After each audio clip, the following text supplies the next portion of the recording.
Each and every Monday is $9 Monday at both WagerTalk.com and SportsMemo.com.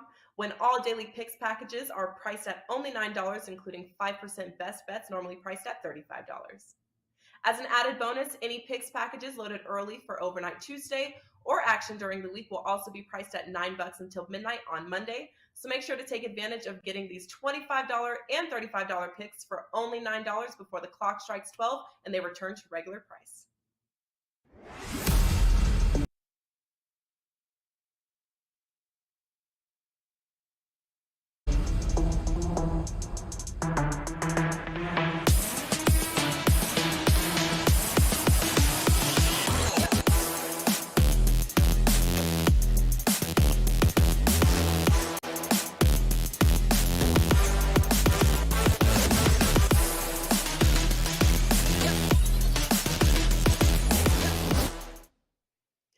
Welcome into the NBA Tip-Off Show here at WagerTalk TV. I'm Megan Payton, joined alongside me two of the best cappers in the business. That is Andy Lang and Rob Vino. Thank you both for joining us today here on Monday. Only 4 games on the slate for the association. We're going to break down 3 of those. Before we get into these games, I do want to hear from our panel, hear what's going on at WagerTalk.com. Huge game, by the way, last night. Damian Lillard, 71 points, 13 threes. Basketball's getting fun, guys. So, Andy Lang, how are you? What do you have going on at WagerTalk? Oh, Megan, it's everything's been going great. I unfortunately was not on the over on Damian Lillard last night. That was a bummer. That could have been a nice early cash. Things are running really good. We're on a 6-0 run in the NBA. We're really hot in UFC. We cashed another 5% play in UFC last night. We're number 1 in that sport this year. We have another 5% UFC play that's up right now for this weekend. So NHL props are going good. Really don't have anything to complain about. Things are going good. Only 4 games, but there are some really good spots for props tonight. So even though 4 games, I think we got some really good looks I'm excited to tell you guys about. Well, we're excited to break it down with you, Andy. Rob Vino, how are you doing today? I am doing good, Megan. Glad to be here with you guys today. Up and available as always, $9 Monday at wagertalk.com. We have NBA selections up there right now. We're going to talk about a few of them here. Kind of divided amongst the plays tonight, guys. Player prop, games where I've shortened stuff up. I think there's one full game play, but again, they're all up and available right now at wagertalk.com. College basketball is what's been red hot all season long for myself. Now 72 and 46 after another nice 3-in-1 day yesterday. So you can also get college basketball. It's conference tournament week this week beginning. So lots of CBB action along with the NBA. You can get it all today, $9 Monday, wagertalk.com. How about last Saturday, college basketball? March Madness seems like it's starting early, but lots going on around college basketball, NBA. You can find both Andy Lang and Rob Vino at wagertalk.com. If you're new to the NBA Tip-Off Show, this show is going to run like we usually do it, which is a contrarian play of the day. We look and see what the gods are doing. We'll have an overtime game and we'll have our features. So let's get into our contrarian play of the day. The gods like Miami Heat plus 5.5. Miami Heat takes on the Philadelphia 76ers tonight. Tip-off at 7:10 p.m. Eastern. Sixers 5.5-point favorites. The total at 217. Rob Vino, Miami is the worst cover team in the NBA, only covering 36% of these games this season. The Heat are 2-8 against the spread the last 10. Meanwhile, the 76ers are super hot. Despite losing to a close game against the Celtics prior to Saturday's game, they had won 5 straight. Boston is one of the best teams in the league, so I think that we can give them a pass there. Rob, there's no way for me that I can roll with Miami here. I like to go against the gods, but this one really feels right. How are you approaching this one out in Philadelphia? All right, so let me get it straight. Which way are the gods pointing? Who do they want in this game? The Robs like the Heat. The Robs are going Heat plus 5.5. Okay, so the contrarian gods want the Heat. So again, far be it from me to side with the contrarian gods. I mean, I think last week, I forget who was on the panel with me, but all 3 of us went against the contrarian gods. And, as Joe Ranieri says, that's usually the best reason to go bet the other side. Unfortunately for the gods, we all won and I think we'll win again tonight, Megan. I can't play Miami. I mean, you broke down a lot of their point spread stuff. I can stretch it out a little bit and tell you that they're 3-12 against the spread over the course of their last 15 games. They've been a lousy road team all season long. Philadelphia's been as strong a home team as there is in the NBA this year.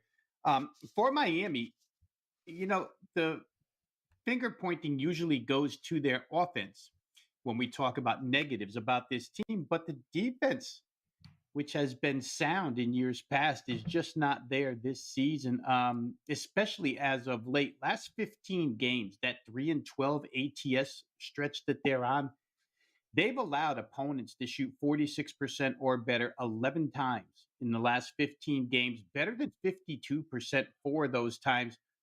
When you coincide that with the fact that they're not shooting the ball whatsoever, they haven't shot 50% in any of those games, and they've shot under 45% in 10 of those 15. So, you know, not great offense, an offense that's dependent upon threes. And for whatever reason, their 3-point shooters this season just aren't making them at the rate that they generally have made them at throughout their careers.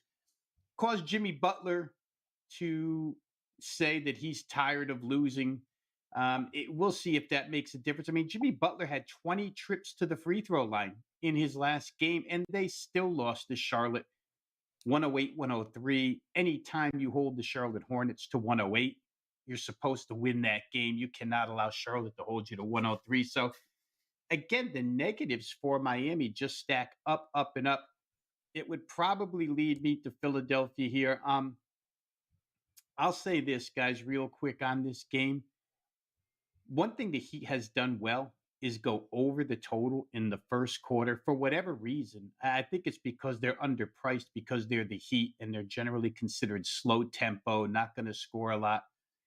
But the last 10 games for both of these teams, they've been 8-2 over the total in the first quarter.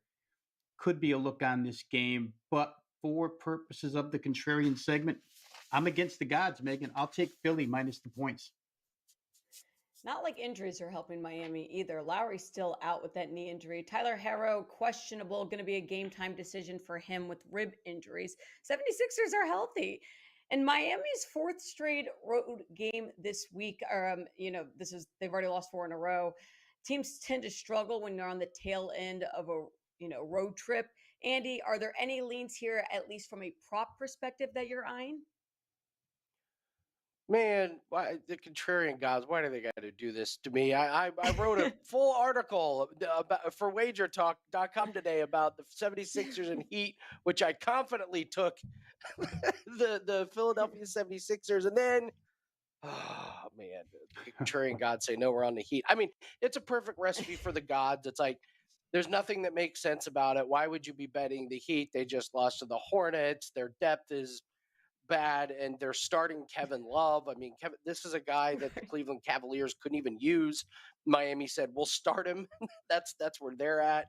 So I don't know. I can't bring myself to bet on the Miami Heat. And another thing that is interesting with this Miami Heat team is look at their schedule. Holy cow. I mean, they could pile up a lot of losses really quick. So they have not played Philadelphia this season, and they get Philly 3 times from now until the end of the year. They play them tonight. They play them Wednesday. Then they get the Knicks, who are playing well. They get Atlanta, who just ripped off 2 wins after they fired their coach. So they get Philly twice. They get the Knicks, the Hawks twice, then Cleveland twice. That could be an incredible losing streak for them. They'll make the play-in games just because the rest of the East is so bad.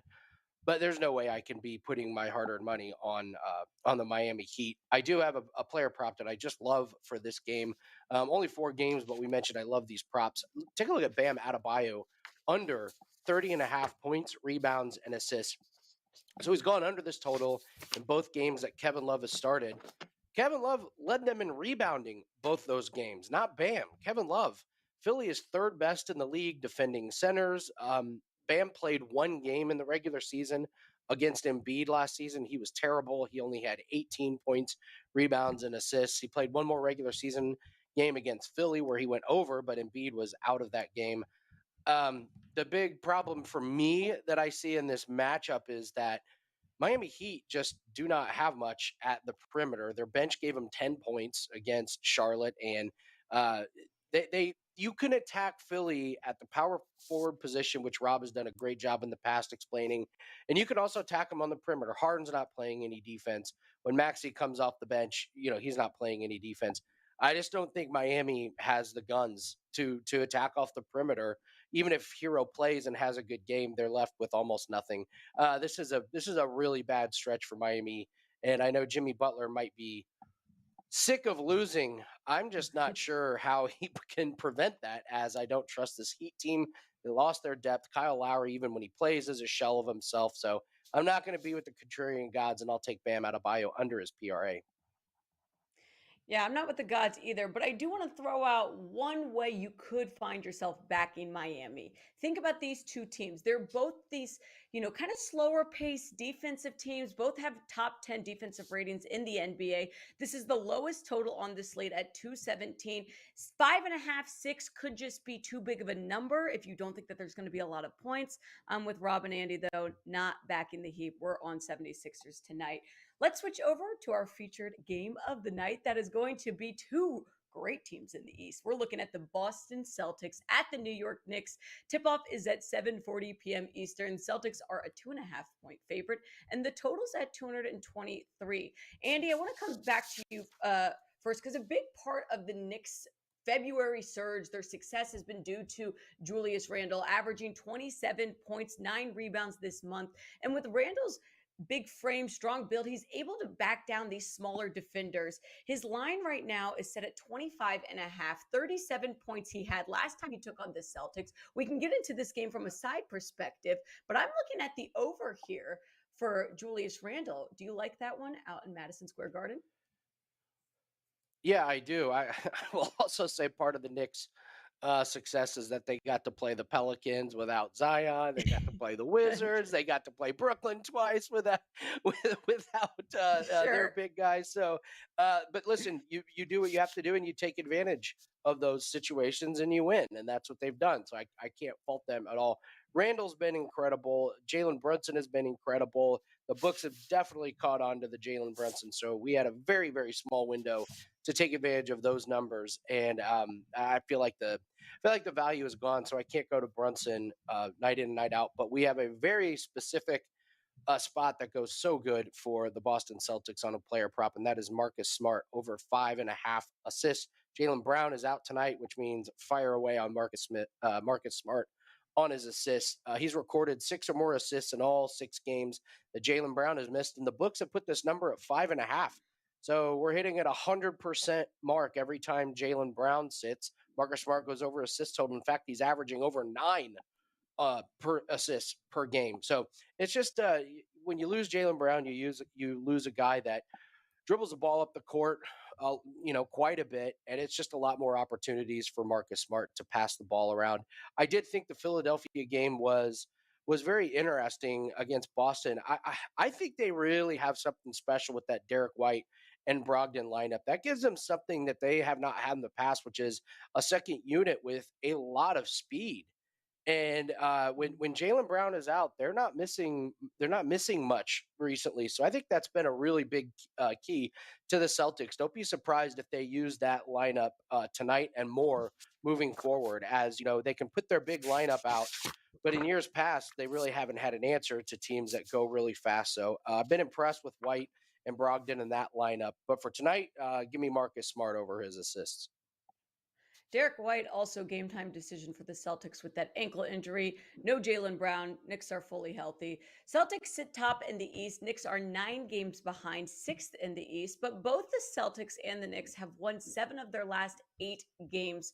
Rob, does minus 138 on the money line seem like a good number for arguably the best team in basketball right now, which is the Boston Celtics?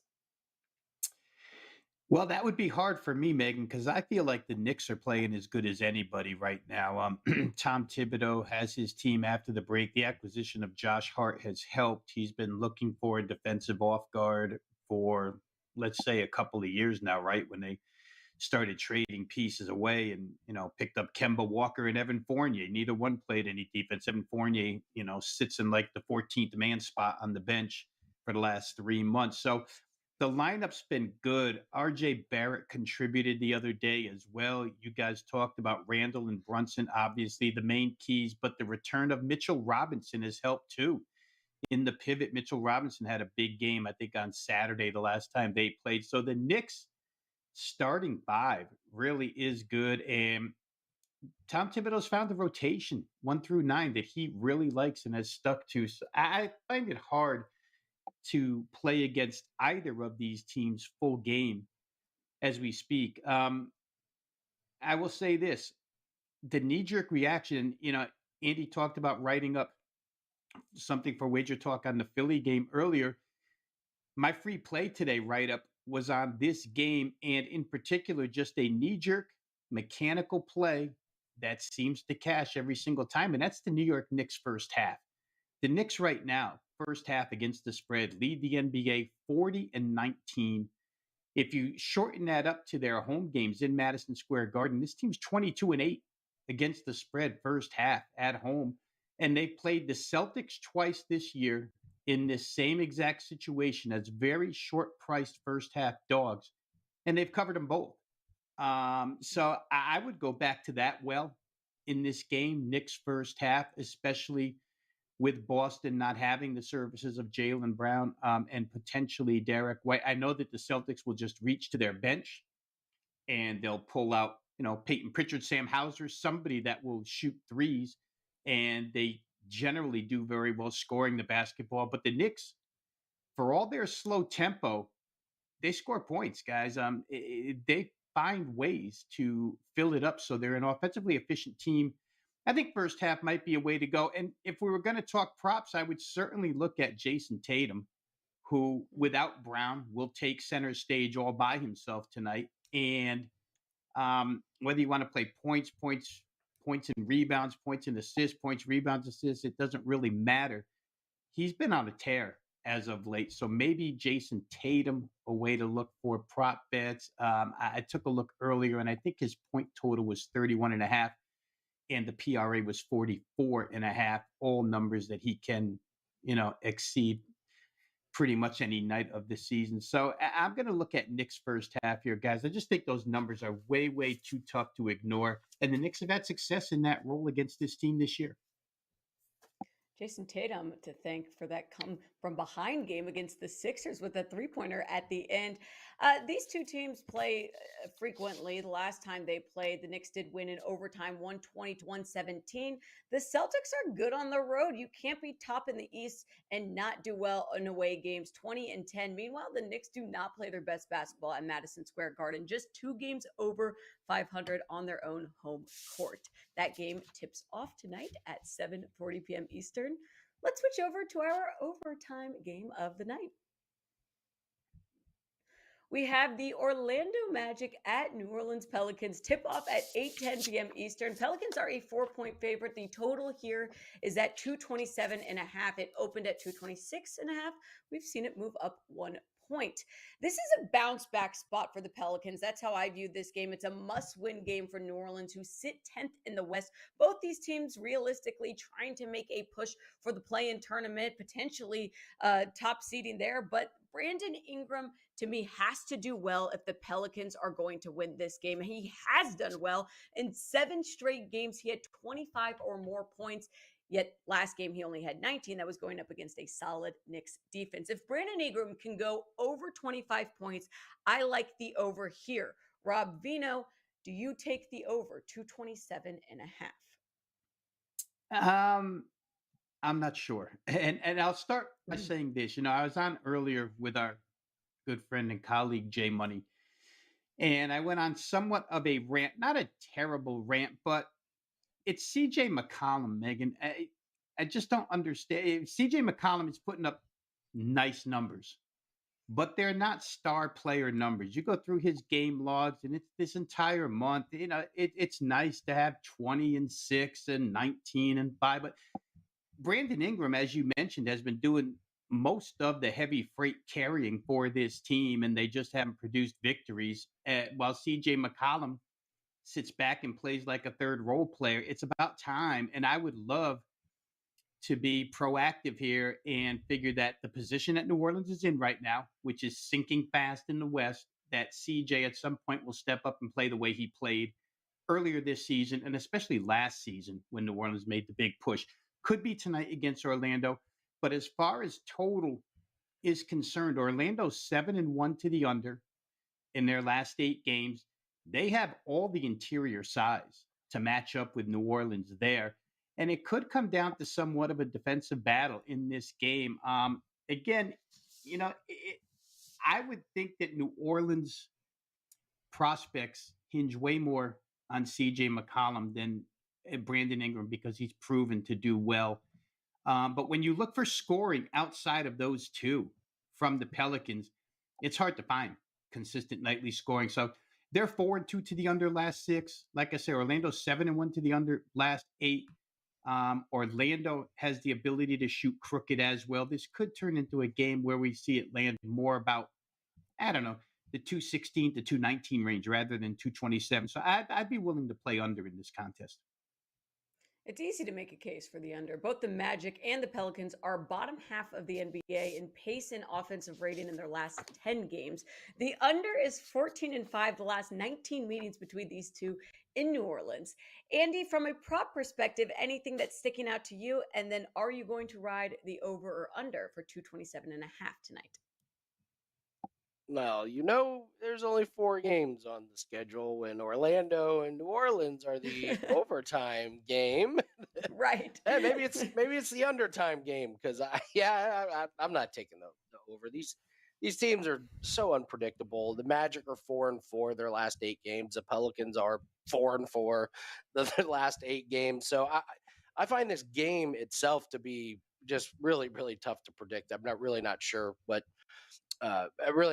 to expect from him. I was pretty open. I said that New Orleans should have gotten rid of Zion and traded everything they could. I think this guy is going to be such a brutal guy to deal with. They were so good with him, and then injury. I mean, New Orleans has done this before, but injury-prone big guy. They got a haul for Anthony Davis. Why didn't they do it again with Zion? Why do you want this problem? Anyway, I've digressed. Okay, so yeah, here's a crazy prop. Paolo Banchero under half a made 3-pointer. So we need him to make 0 3-pointers tonight. This is plus 150. Ooh. Megan. He is 1 for 30 this month shooting 3-pointers. He's made 1 3-point shot. So this play is on. Not shooting the ball very well is Banchero. This play is on a 9-1 run, and we're getting plus 150. The Pelicans only allow 2.4 made 3-pointers a game to power forward. So my best bet for the show is actually in this game, but I thought that Banchero under half a made 3-pointer was pretty interesting. Plus 150 on a guy that's 1 for 30.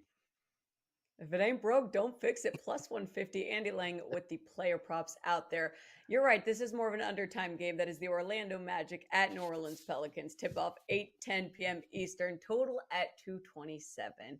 If you're new to the NBA tip-off show, my favorite part of this show, and I think most people's favorite part, is our best bets section. The rules are simple. 60 seconds on the clock. Our panel gives out a best bet. They can do whatever they want with the 60 seconds, though. Promo whatever they like, but they got to get out before the buzzer. Rob Vino, you are first on the clock.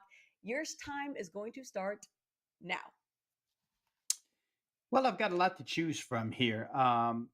But I'm going to go to the game we didn't talk about, guys. That's Charlotte and Detroit. Detroit, of course, without a couple of weapons tonight, really offensive weapons, right? No Bogdanovich now. He's out of this game. Jaden Ivey out of this game.